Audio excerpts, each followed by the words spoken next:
vamos ao nosso tema de hoje: sem medo do fim do mundo.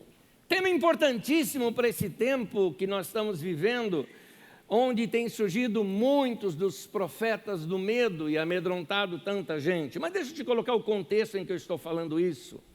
O contexto são as últimas mensagens que temos ministrado aqui na nossa comunidade. Nas últimas mensagens falamos aqui da gratidão e a sua saúde emocional, não percam a esperança, mente saudável, o silêncio e a sua saúde mental. Oração é terapia e cristianismo saudável. É dentro desse contexto que eu quero falar sobre o medo que vem com os ensinos do fim do mundo. Aliás, eu alertei isso para vocês há 2 semanas atrás, quando eu disse, olha, surgiu guerra no Oriente Médio. E toda vez que tem guerra no Oriente Médio envolvendo Israel, já viu, começam os profetas do medo a falarem tantas coisas e amedrontar o povo, e começam a falar de fim de mundo, falam de Apocalipse de modo muito distorcido, e isso atrapalha a sanidade mental de algumas pessoas. Nós precisamos ter um ensino saudável. E o ensino saudável não traz medo. O ensino saudável vai nos trazer a essência do Evangelho de Jesus, que ele resume inclusive a lei dessa maneira para nós, nos leva a um amor profundo por Deus, amarás o Senhor teu Deus de todo o teu coração, de toda a tua alma, todo o entendimento e todas as suas forças, e amarás o teu próximo como a ti mesmo. É isso que a Bíblia nos ensina como algo prático e saudável. Quando o foco sai disso, alguma coisa está distorcida.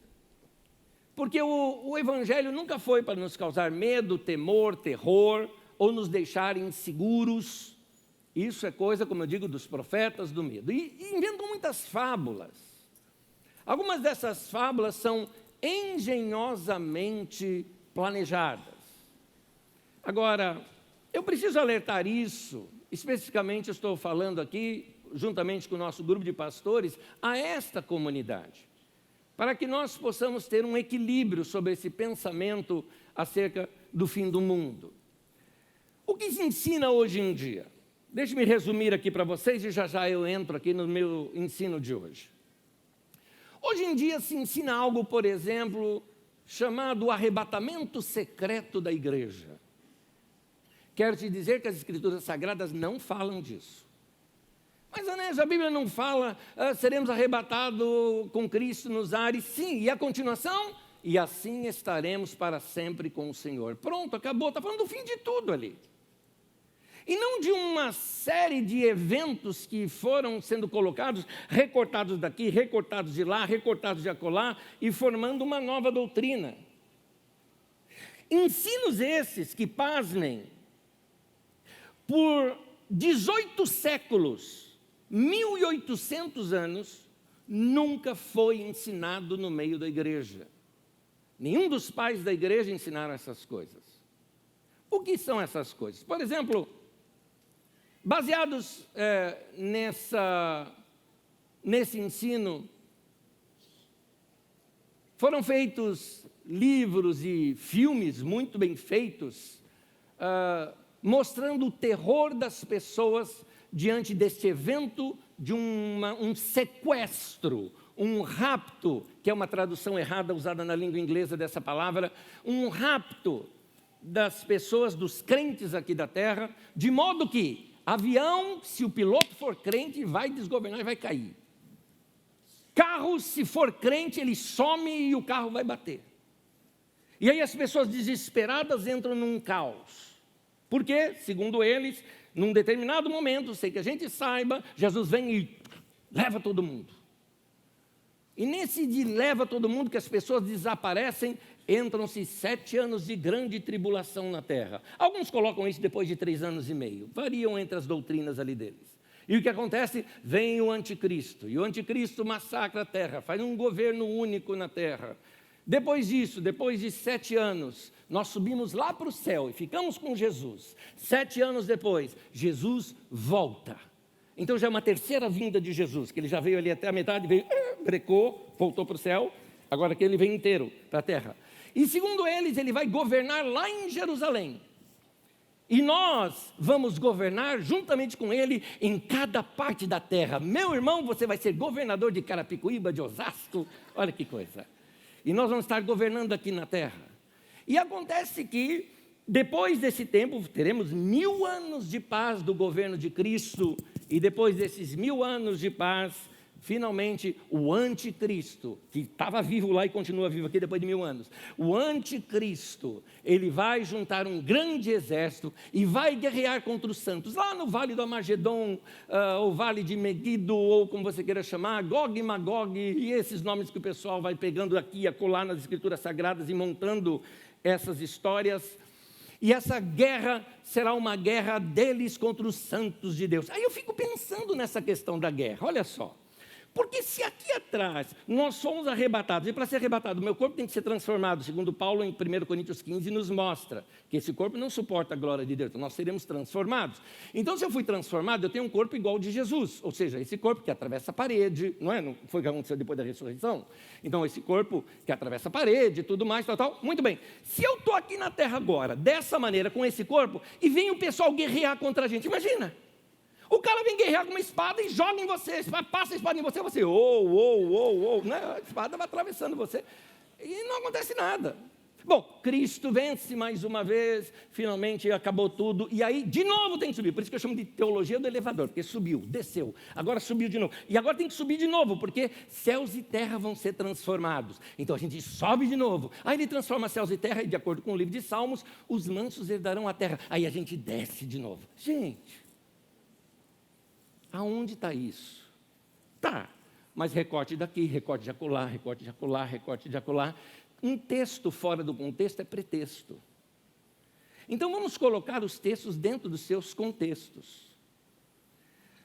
As pessoas fazem contas baseadas nos textos de Daniel, um texto que precisa ser melhor interpretado, mais bem conhecido. Texto de Apocalipse, então, meu Deus do céu, cada coisa que eles fazem com esse texto.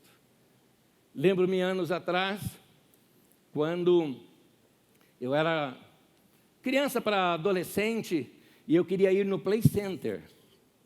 Quem é antigo aqui de São Paulo se lembra do Play Center. Mas não podia ir no Play Center. Porque para entrar no Play Center, o passaporte da alegria era um carimbo no dorso da mão. É o sinal da besta. E daí por diante, algumas coisas que foram inventando no meio do caminho. Será que Jesus ensinou isso? Paulo envia uma carta para Timóteo. E nessa carta ele usa a seguinte frase, 1 Timóteo capítulo 4, versículo 7. Rejeite, porém, as fábulas profanas e tolas, e exercite-se na piedade. Piedade, como você sabe, é devoção a Deus e serviço ao próximo.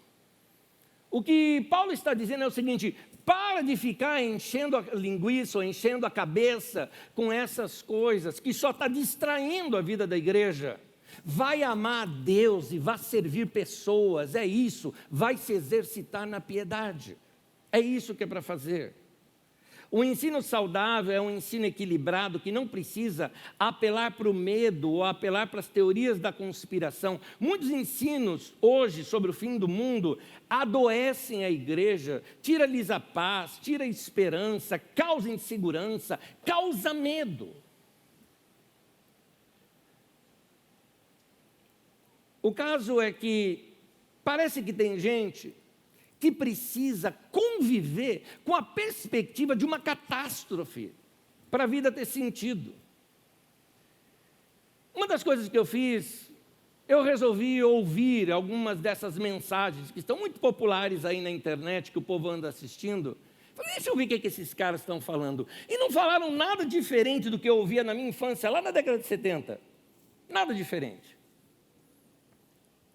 E falam de números e dados malucos, algumas pesquisas que nunca existiram. Porque a NASA disse tal coisa, eu vou lá, não tem. Porque tem uma pesquisa que diz tal coisa, vou lá, procuro, não existe. Aí eu cheguei na conclusão que não leram em nenhum lugar, não estudaram em nenhum lugar, não existe nenhuma pesquisa, mas eles leram isso naquela grande enciclopédia, que é a enciclopédia dos grupos de tiozões do WhatsApp. É lá que surgem essas fake news, é lá que surgem essas fake news da fé, não é? É lá que surgem essas teorias da conspiração. Agora, o pior disso é que eles usam todo esse terror religioso e de fé como objeto de manipulação. E aqui tem um contraponto para eu fazer, para equilibrar aqui. Veja bem, eu não acho que esses irmãos fazem isso de má fé. Eu não acho. Eu acho que eles são sinceros, aprenderam isso desse jeito. Eu acho que muitos deles amam sim a igreja, e amam de verdade. Mas a maneira deles trabalharem com a igreja é que eu vejo que está destoando um pouquinho com a maneira de Jesus trabalhar conosco. Jesus, ele nos fideliza pelo amor, não pelo medo. Eu não entendo que educar alguém pelo medo é uma boa educação. Por exemplo, alguns pais que são muito bravos, e eles gostam de impor medo nos filhos para que os filhos lhes obedeçam. Algo mais ou menos assim, o pai chega e fala, senta menino. Ele fala, não sento. Senta, senão vou quebrar teus dentes. Aí o menino pega, senta e fala assim, sentei, mas por dentro estou em pé. É óbvio que isso não é uma obediência de coração. Da mesma maneira, muitas pessoas procuram aterrorizar a igreja de diversas formas. Uma delas, por exemplo, usando o diabo. Qualquer coisa, é o diabo, é Satanás, é o demônio. E aí as pessoas ficam com medo. Outras é o inferno, não é? Não faça isso, senão você vai para o inferno. E a pessoa não quer ir para o inferno, então ela vai se manter na fidelidade. E outra é essa daqui. Cuidado, porque se Jesus voltar, você vai ficar. E aí, isso me pegou um tempo na infância. Porque eu estudava piano, e eu estudei desde os meus 5 aninhos de idade. Eu estava voltando da igreja, onde num harmônio, né? Eu estava ali com a minha aula. E eu saí, estava indo para casa, é uma pequena ladeira, não é tanta coisa, é uns 300 metros, 400 metros até a minha casa. E o que aconteceu foi que estava uma tarde simplesmente lindíssima, lindíssima. Havia feito um calor imenso, e o pôr do sol naquele dia estava assim estonteante. E eu fui andando ali na rua e vendo aquelas nuvens, as nuvens pareciam estar de cor laranja, sabe? Aquela coisa linda, eu olhando aquilo tudo, eu falei, meu Deus, que coisa linda. A volta de Jesus deve ser assim. Eu era criança. Aí eu pensei, a volta de Jesus, será que ele voltou? E eu fiquei, não tinha ninguém na rua. Aí eu fui para a grande prova. Grande prova era o seguinte, eu tinha que achar minha avó. Porque se minha avó não subiu para o céu, ninguém subiu. Minha avó era crente. Aquela amava Deus, e era demais aquela mulher. E então eu procurei, e é um detalhezinho, fui correndo para casa. Quando eu fui chegando em casa, eu vi os meus cachorros. Aí eu falei, não sei se o cachorro vai para o céu. E eu saí, vó, chamei, e cadê? Minha avó não estava. Gente, o desespero. Falei, Jesus veio e eu fiquei. E eu fiquei pensando, que pecado que eu cometi, o que foi que eu cometi, que Jesus me deixou. E finalmente eu escutei a voz da minha avó, ela estava conversando com a vizinha. Pronto, estava resolvido, Jesus não tinha vindo ainda. Então, note que não é pelo medo que Jesus quer nos cativar. Ele quer nos cativar pelo amor. Porque Ele ensinou isso o tempo todo para nós. Então, precisamos entender essas coisas que, às vezes, um ensino distorcido usar o medo para fidelizar o povo, eu vejo que é uma motivação errada à oração ou à santidade, ou seja o que for. Mas a minha pergunta é, de onde que vem tudo isso? Se eu acabei de falar que por 1800 anos isso não foi ensinado, o que aconteceu lá perto dos anos 1800 que isso começou a ser ensinado? Eu te explico. Esse ensino que diz que Deus vai sequestrar secretamente os crentes aqui na terra, e que depois vai ter toda essa tribulação e o surgimento do anticristo dessa maneira, e tudo isso antes da volta de Jesus, esses ensinos começaram em 1811, com os escritos do padre Manuel Lacunza. Eu faço questão de deixar os nomes aqui, porque se você quiser, pode pesquisar na internet, ou digita lá no chat GPT, fala lá, me fale sobre o padre Manuel Lacunza, ele vai te contar essas histórias que eu estou te falando. Em 1811, ele publicou o livro A Vinda do Messias em Glória e Majestade. As ideias centrais desse livro é essa crença nesse arrebatamento secreto da igreja, que os crentes vão desaparecer da terra e ser levados ao céu, e aqui vai virar um caos. Isso foi assambarcado por um pastor da igreja escocesa, ou seja, a igreja presbiteriana, Edward Irving. Edward Irving, em 1827, publicou os livros de Manuel Lacunza em inglês. Ele foi expulso da igreja em 1830, por conter algumas heresias, algumas coisas que eram feitas ali na igreja, mas ele fundou uma outra igreja chamada Santa Igreja Católica Apostólica Carismática. E essa nova denominação, que tinha um lado dela que era bem carismático, mas eles, exatamente por causa do exagero nas questões dos dons, caíram muito para a questão de revelações e profecias, e é aqui que entra a personagem central, Margaret MacDonald, 1830. Uma moça de 15 anos de idade, Margaret MacDonald, teve visões da volta de Cristo. E ela contava que a volta de Jesus aconteceria em 2 etapas. Uma secreta, levando apenas os crentes, desaparecendo os crentes aqui da terra, e finalmente a sua segunda vinda, que seria agora uma terceira vinda. Essas visões de Margaret MacDonald mexeram muito com esse novo movimento carismático que tinha surgido ali.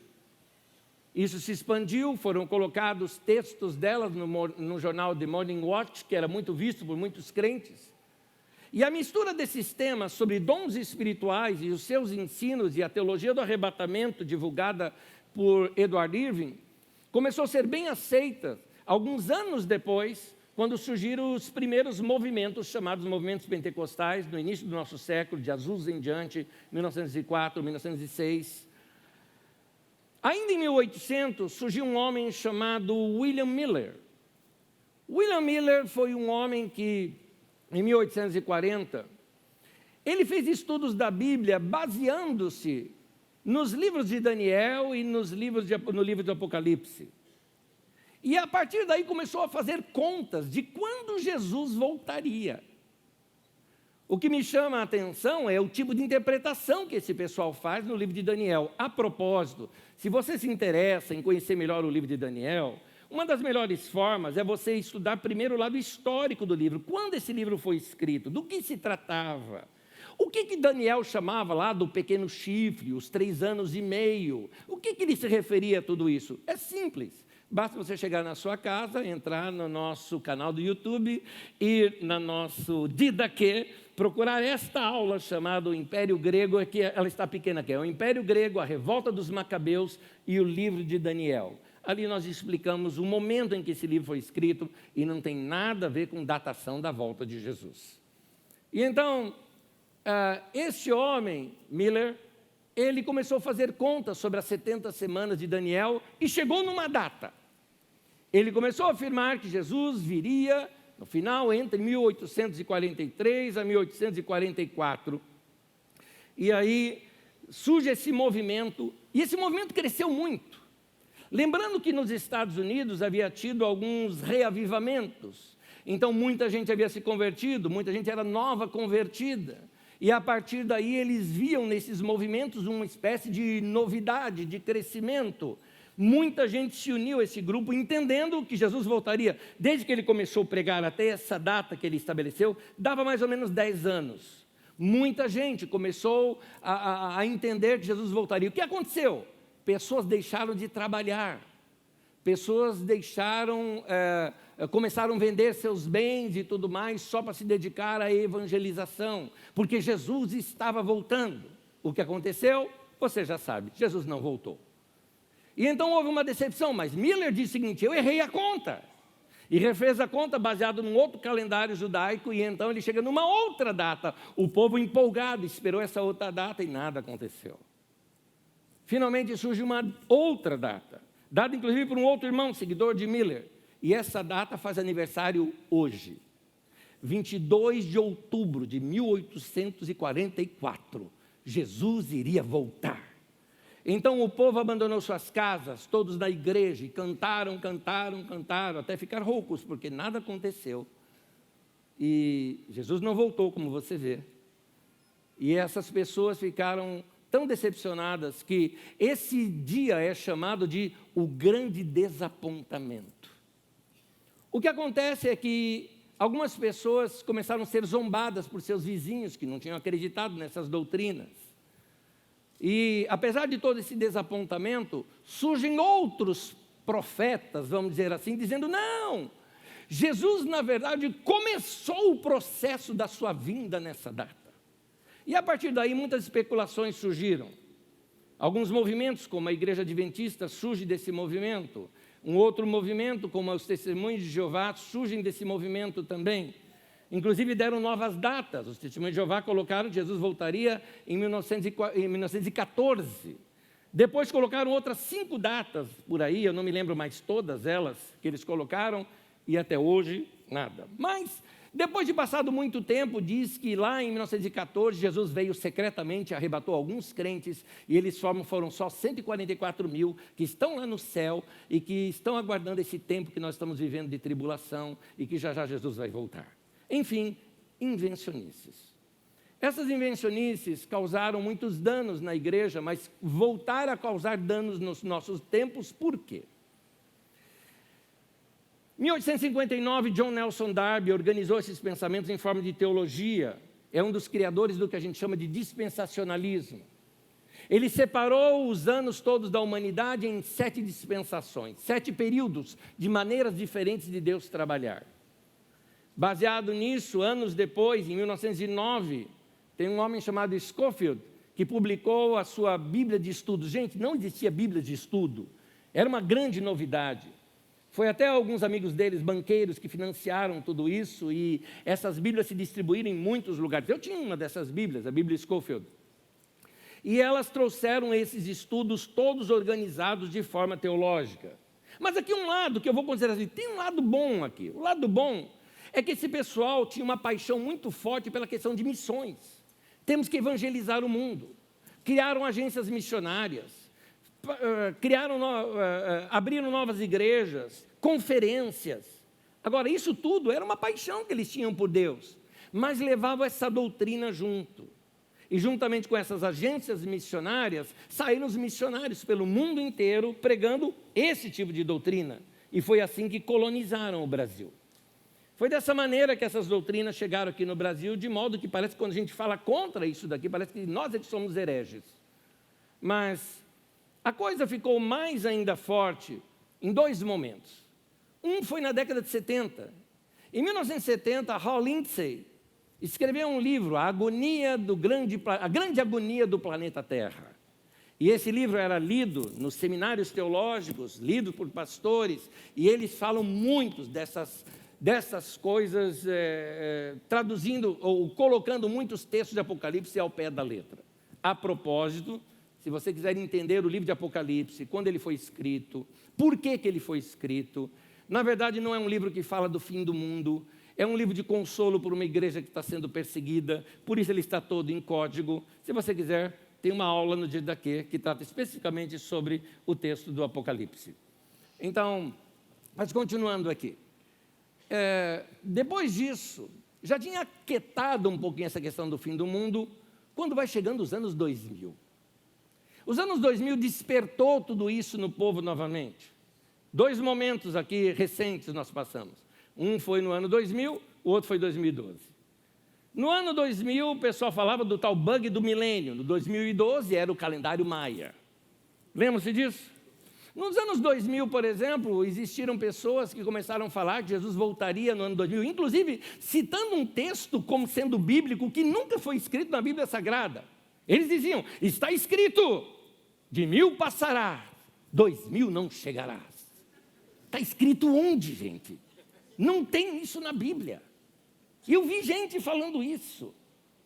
Me lembro, por exemplo, eu não estou falando de gente longe, que aqui eu estou citando tudo coisa longe, né? Tá bom, eu te falo aqui de Osasco. onde teve gente, por exemplo, que comprou fazenda, estocou alimentos lá, porque disse que o ano 2000 ia ser uma grande catástrofe mundial e começaria uma grande tribulação e o povo tinha para onde fugir. O tal bug do milênio ia acontecer. Passou 2000 e não aconteceu nada disso. 2012 disseram que ia acabar. Até tinha filme sobre 2012, vocês devem se lembrar disso. E as pessoas falando de fim do mundo. Mas em 2000 surgiu uma série escrita por um irmão, um psicólogo que tem bons livros sobre casamento, vida sexual no casamento. Se ele se restringisse aí, seria ótimo. Mas ele criou uma série cinematográfica. E um detalhezinho, muito bem criada. Bom filme, bem filmado, com bons efeitos de ficção, usando toda a máquina do cinema, artistas famosos, mostrando como que seria esse desaparecimento, esse rapto, esse sequestro, esse arrebatamento da igreja, os carros se batendo, avião caindo, aquela coisa toda. E ele criou uma série chamada Deixados para Trás. Se você já assistiu a série Deixados para Trás, ou se você já leu os livros Deixados para Trás, o meu conselho é que você siga o título do livro. Deixa para trás. Deixa para trás. Porque vai só arrancar o teu sono de noite. E como você vê, nunca foi ensinado isso na igreja, antes daquela profecia daquela menina. Que abre-se um parêntese, numa das leituras que fiz, mostra que ela, infelizmente, veio a falecer aos 25 anos de idade, de loucura. É importante uma coisa, nenhum dos pais da igreja ensinaram essa doutrina.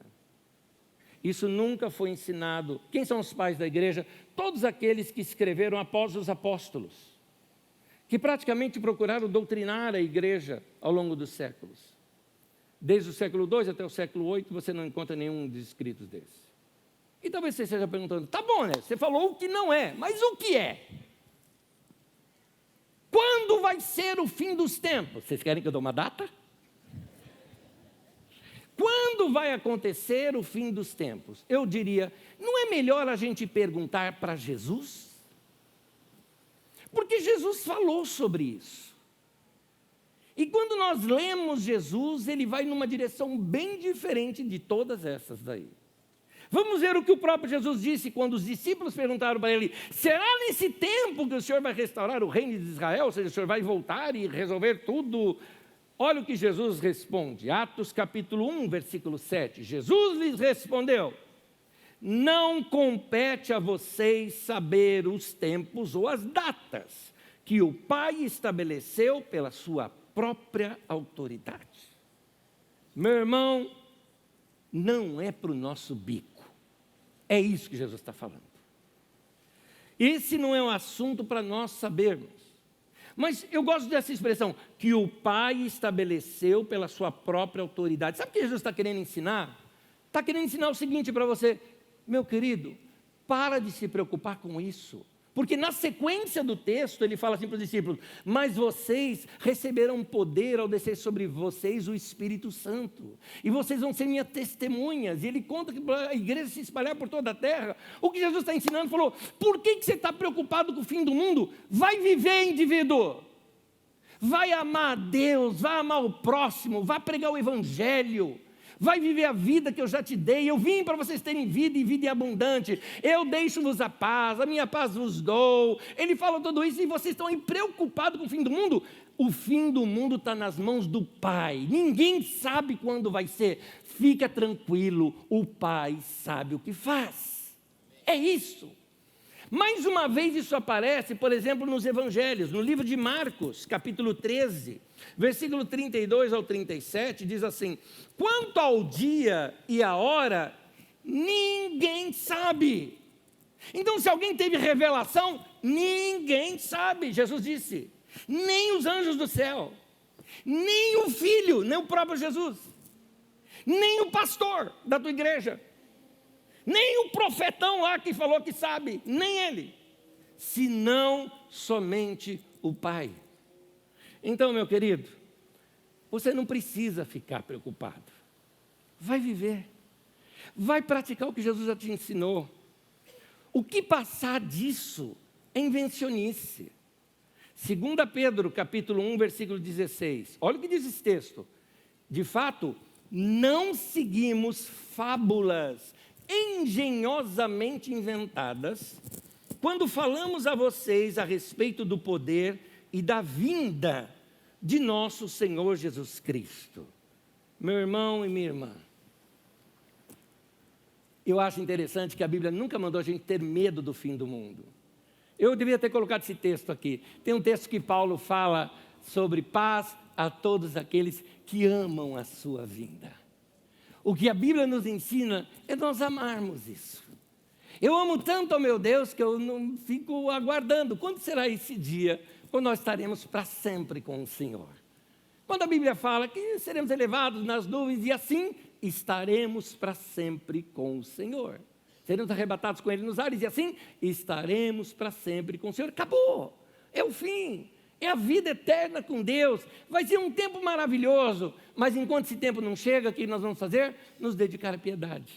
Vamos ajudar pessoas, vamos amar pessoas, vamos amar esse momento que Deus nos deu. Meu irmão, vai amar tua esposa, vai amar teu marido, vai brincar com seus filhos, vai visitar os idosos, vai visitar aquelas pessoas que estão no leito de hospital, vai fazer companhia para elas, vai ter misericórdia, faça suas contas, economize dinheiro para você poder repartir com pessoas, vá ter misericórdia daquelas pessoas que muitas vezes debaixo de um sol quente estão aí num semáforo pedindo dinheiro, não estão lá porque querem não, ou porque não querem trabalhar, estão lá por vergonha até mesmo, mas porque querem sobreviver. Reparta um pouquinho dos teus bens com essa pessoa, leva um prato de comida para alguém que estiver necessitado e com fome.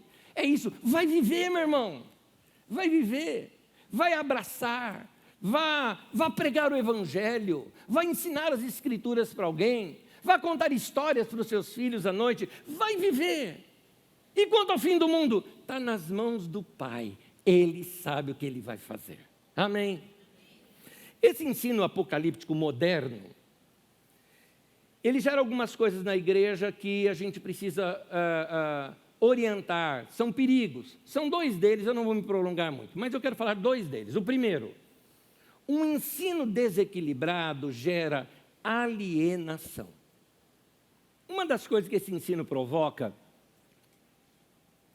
é que gera uma alienação das pessoas com relação à terra.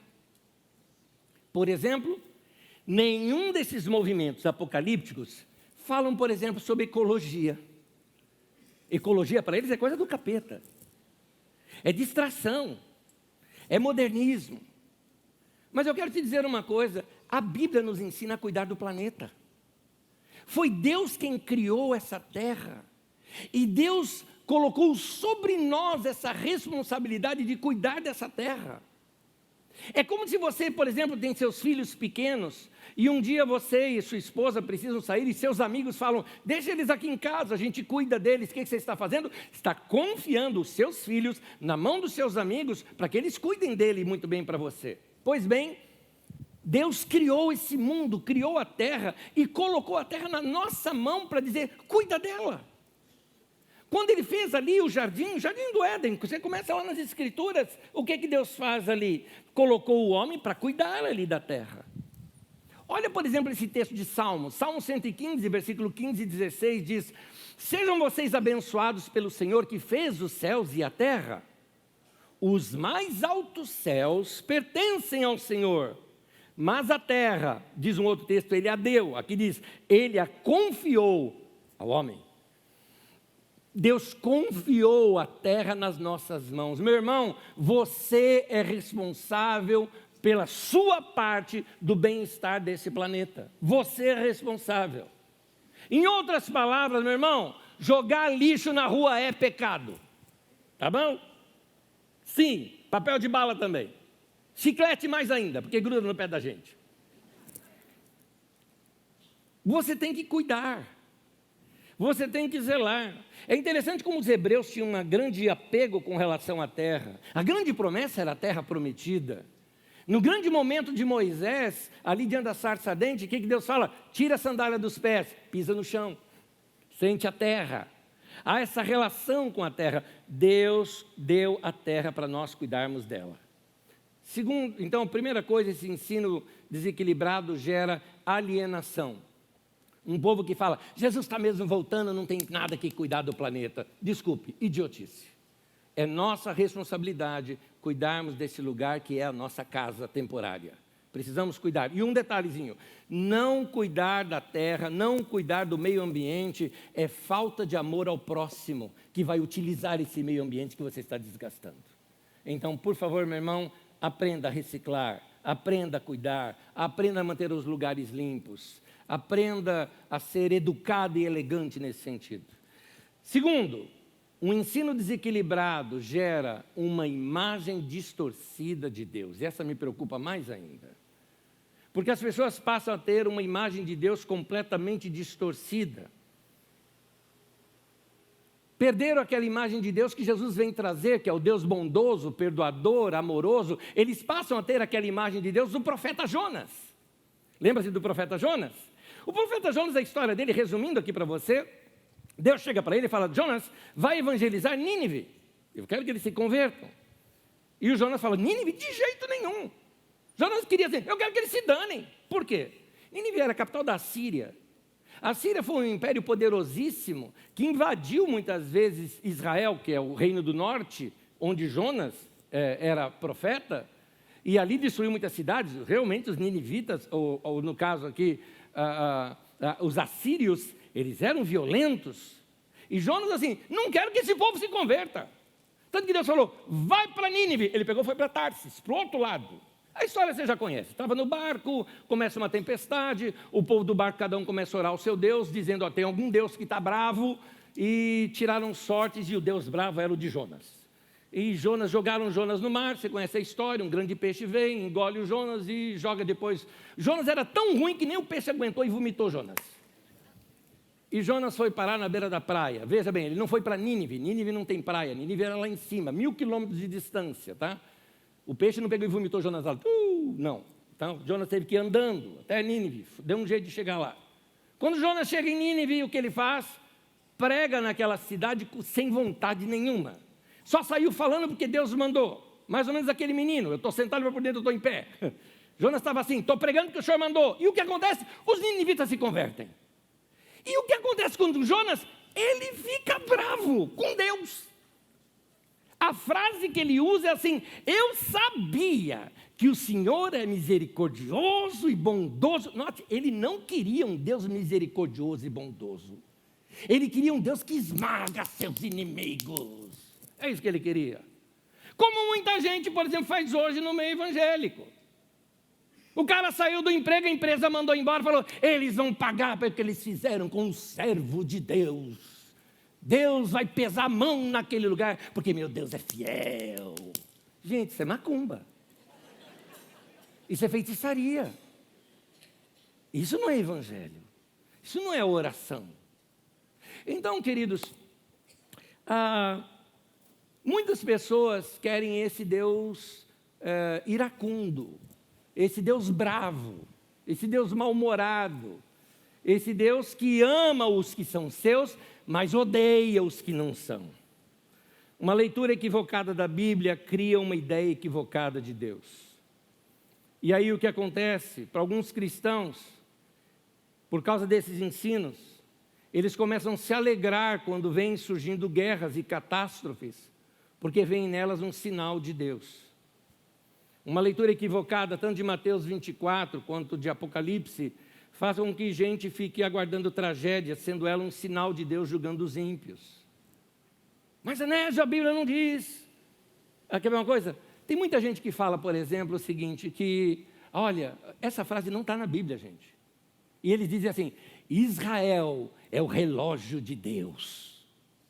Aonde você viu isso na Bíblia? Não tem. Pode procurar. É igual aquela ideia de chamar o diabo de Lúcifer. Onde é que está isso na Bíblia? Não tem. Não tem. Só tem na Netflix, na Bíblia, não tem. Então, as pessoas ficam olhando e aí qualquer problema que dá em Israel é sinal dos tempos. Aí você diz assim, mas Anésio, não está escrito lá que Jesus que profetizou? Quando vires Jerusalém cercada pelos exércitos, os que estiverem na Judéia, fujam para os montes. Diz. Jesus profetizou isso mais ou menos no ano 29, talvez o ano 30, ou talvez um pouco menos, entre 27 a 30. Jesus profetizou isso. E aconteceu, no ano 70. Jerusalém foi cercada. E a igreja, quando percebeu esse movimento todo, o que fez? A igreja saiu de Jerusalém. Alguns historiadores colocam que ela era liderada por João Marcos naquele tempo. Marcos, escritor do Evangelho. Que sabendo disso, tirou a igreja de lá e foram para uma cidade montanhosa chamada Pela. Porque Jesus havia dito, os que estiverem na Judéia fujam para os montes.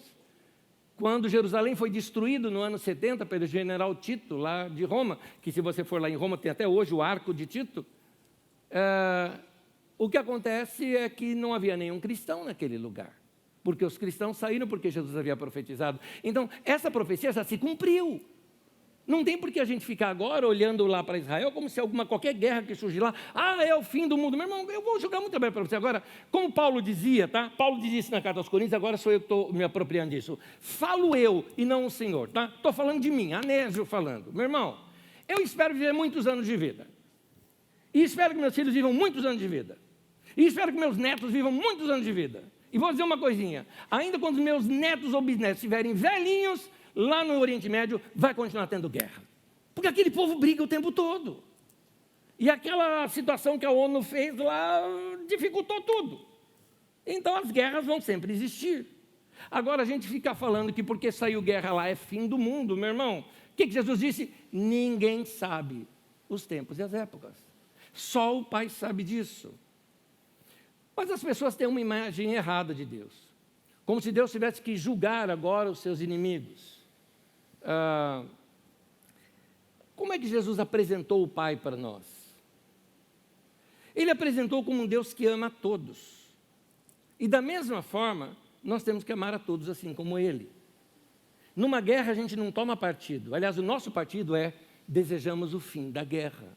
É isso que nós queremos. Não é justo crianças serem mortas de um lado ou de outro. Eu não estou do lado da Rússia ou da Ucrânia, eu quero que pare a guerra. Eu não estou do lado de Israel ou do Hamas, eu quero que pare a guerra. Eu não estou do lado dos armênios ou do Azerbaijão, eu quero que pare a guerra. Tem 10 guerras existentes no mundo hoje. Sei que só se falam de uma, mas tem 10. Mateus capítulo 5, versículo 43 a 45, Jesus diz assim, vocês já ouviram o que foi dito, ame o seu próximo e odeie seu inimigo. E todo mundo, é isso mesmo, nós ouvimos isso. Mas isso não está na Bíblia. O que Jesus está falando está escrito no Antigo Testamento, ame o seu próximo, mas não está escrito, odeie seu inimigo. Isso foi colocado. Ouviram o que foi dito, não o que foi escrito. Mas eu digo, amem os seus inimigos. E orem por aqueles que os perseguem, para que vocês venham a ser filhos de seu Pai que está nos céus. Porque Ele faz raiar o seu sol sobre maus e bons, e derrama sua chuva. Chuva é uma bênção para quem é agricultor. Chuva sobre justos e injustos. Queridos, quando nós temos uma imagem errada de Deus, nós olhamos para as guerras e tragédias com uma atitude errada de coração, com indiferença para com o sofrimento daquelas pessoas. Não podemos nos alegrar com as catástrofes, dizendo, final dos tempos, Jesus está voltando. Tá, meu querido, os últimos dias começaram lá em Pentecostes, há 2000 anos atrás, e continua sendo até agora, e vai continuar sendo até o dia que o Pai decidir que é o fim de tudo. Tem cristãos que pensam até hoje que Deus ama somente Israel. Quem pensava isso eram os judeus. Então, Deus tem uma nação preferida que é Israel, e que o mundo se dane, meu querido. É por isso que o mundo critica a gente. Depois fala que é culpa da mídia. Deus não ama só Israel. Deus ama todos. Deus ama Israel, Deus ama o Azerbaijão, Deus ama a Somália, Deus ama até Osasco e Carapicuíba, meu irmão. Amém, isso aí. Deus ama. E, aliás, o povo de Deus é a igreja, não é Israel. O que Deus tinha que fazer com Israel já fez. Preparou aquela nação para dela trazer o Salvador ao mundo. E a partir daí, ele expande isso para toda a terra. Onde está isso? Na Bíblia Sagrada. Pedro, apóstolo, diz isso para nós. 1 Pedro 2,9. Vocês, igreja, são a geração eleita, vocês são sacerdócio real, vocês são a nação santa. Qual que é a nação santa? É Israel? Não, é a igreja. Povo exclusivo de Deus. Meu irmão, não existe terra santa. Eu vou fazer uma viagem para a terra santa. Não existe terra santa. Toda a terra é do Senhor. Santo é o lugar onde você pisa o seu pé. Osasco e Carapicuíba é santo. Maravilha. É isso. Porque a igreja está aqui. É isso. Você quer saber mais sobre esse assunto? Tem uma mensagem sobre isso chamada A Frenesi dos Evangélicos com Israel. Escute essa mensagem e você vai entender melhor o que eu estou falando. Mas nós somos o povo de Deus? Somos, mas eu preciso dar mais uma notícia para você. Deus não ama somente o seu povo. Deus ama todos. Todos. Quem é povo dele e quem não é. Você acha que Deus ama só cristão? Deus ama budista, Deus ama espírita, Deus ama islamita, Deus ama todos. Até corintiano ele ama. Graças a Deus. A mensagem de Jesus nos fala do amor. A mensagem de Jesus nos fala de paz. Se a mensagem que você ouve não fala de paz e não fala de amor, não parece uma mensagem de Jesus.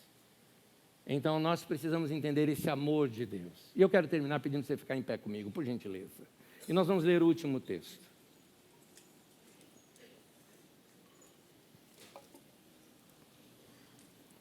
Quando eu era criança, meu pai sentava comigo à noite e orava junto comigo, todas as noites. E ele fazia questão que eu decorasse alguns textos da Bíblia. Meu pai, minha avó, minha mãe, sempre eles ensinavam, tem que decorar textos da Bíblia Sagrada.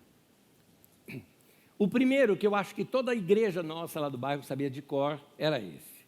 João capítulo 3, versículo 16.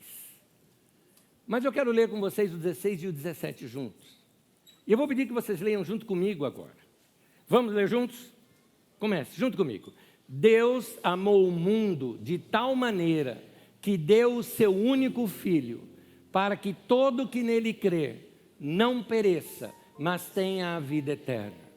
Pois Deus enviou o seu Filho ao mundo, não para condenar o mundo, mas para que esse fosse salvo por meio dele.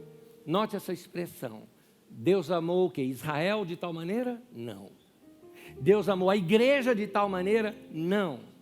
Deus amou o mundo todo. E de tal maneira que ele deu Jesus. E enviou Jesus para quê? Não para que o mundo fosse condenado. Deus não está mandando essas guerras, Deus não está fazendo nada disso. Isso é erro do ser humano. Ele quer trazer a paz, amar a todos.